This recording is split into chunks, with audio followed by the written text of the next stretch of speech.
Okay. Date run. Just put this off to the side, Davis. I don't dare put it down there because I'll never find it. Is that right? They always make these things in sort of a teasing fashion. Okay.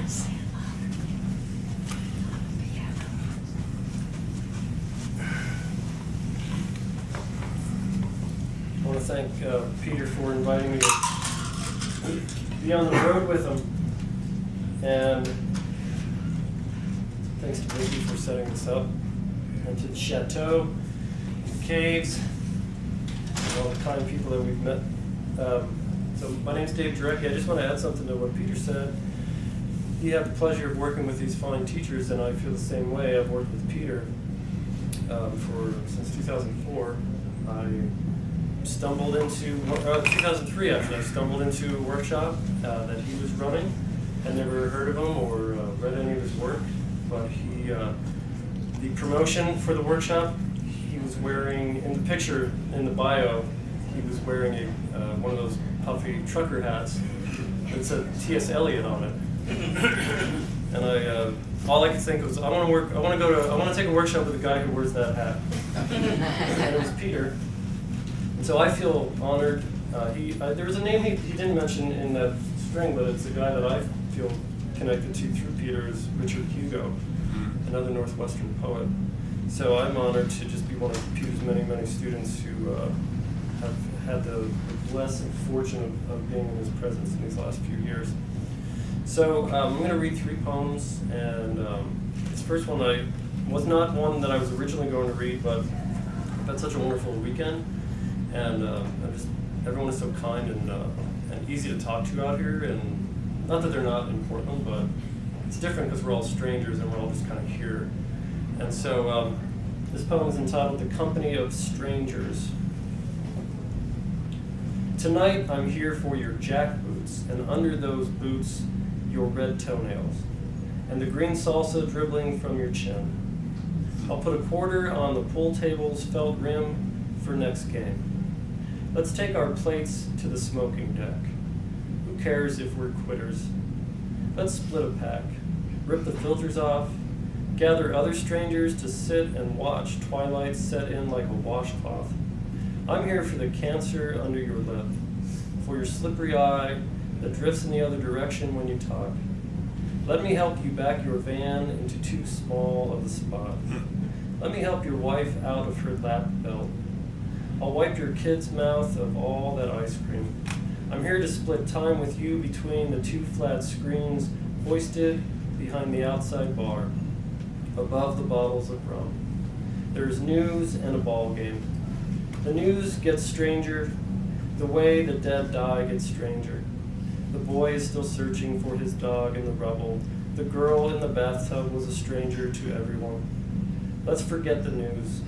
The game is back. Let's order rum cake. Let's stand for the 7th inning stretch and salute any flag. How wonderful to be tied in the late innings in a drizzle. There's always rain when the Pirates meet the Indians. The parking lot behind the deck used to be a rainforest. The forest was an ocean. There's treasure under the concrete. Let's stand out here with 2 mitts and a ball signed by your favorite right fielder. Let's unstitch the stitching, peel its hide to the yarn, whip it across the highway so far gone, it's gone.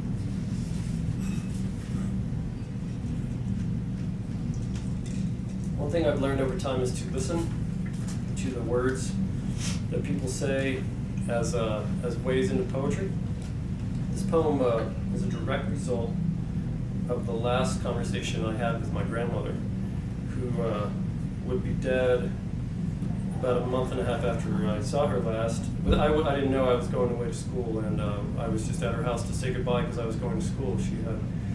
She was slowly slipping into an altered state of consciousness at that point. We just thought she was weird, but she was probably going into some other technical or clinical term. So the first line of the poem is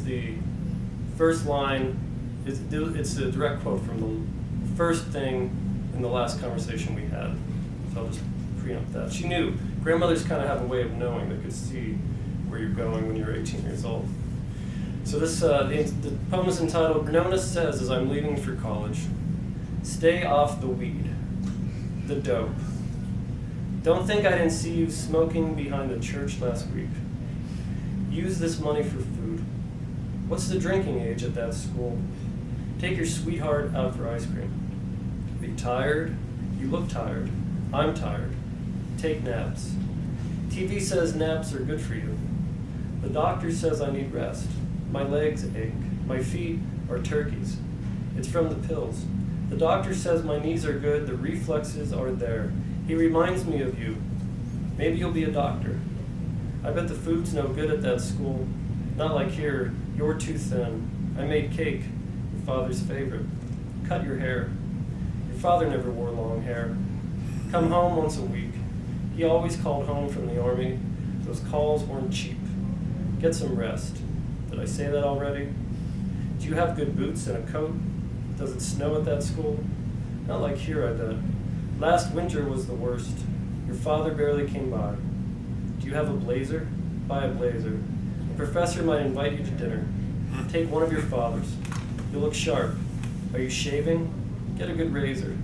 Your father had nice razors. TV is okay, but not too much. A little beer is okay. No hard stuff. Your grandfather couldn't drink hard stuff. I know your father drinks it sometimes. Your mother tells me. Come over for dinner when you're home. Sit in the window. Remind me what you said about the cows, how they're mad and you don't eat meat. A burger's okay now and then. I lose things. I lost my keys in the door last week. The mailman put them through the slot. He's nice. He reminds me of your father, but thinner. Your father would have been a good mailman. He was always smiling when he was younger. I'm friends with the mailman. He has a nice smile. For my grandma. And then I'm going to end on this last poem. So my wife and I have a child. She's 3.5, a daughter. And when we were getting ready to have said child, we were warned by some people that, I was warned at least, that my work would never be the same. And she was right. And I went through kind of an acute phase where every piece of writing somehow involved my daughter, and I've kind of come out of that a little bit. But this was one of those first poems that I wrote, and I also am fond of this poem. Or I wanted to read it tonight because it's today's the first day of, or the first Sunday of NFL season. So all you football fans. I don't know who won any games. I don't know if there's anyone follow any Sunday games today, but I had some money on the Eagles in case anyone wants to let me know. This poem is entitled The Cosmic Dance. Our daughter cups your breast like a football because that's all I know to say when I see her hand around your breast's swollen end. I'd like to burn my language away from male things. I'd like to say later when I'm holding her, see this ball, forget this ball. You don't need to throw a thing. You don't need to learn the perfect spiral grip, how the index finger should rest far back, how to throw overhand in a 12 to 6 clock face angle, snap down with so much action in the elbow the wind in your ear cracks. But I'm made of meat and leather.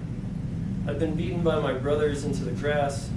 I've looked downfield at the blitz of red leaves only to be sandwiched between brutes. A few face plants, dog shit on my chin, and the stuff of ball field sticks. Now I'm doing the Heisman pose in the mirror. Baby girl tucked under my arm, my right leg suspended like blue Shiva Nataraja, the god who kills and makes the world. I have less than a season to hold this dance still before my arm grows too short to hold my daughter, before her legs twitch out of this mirror, before she dances her own sweet destruction. Thanks, everyone.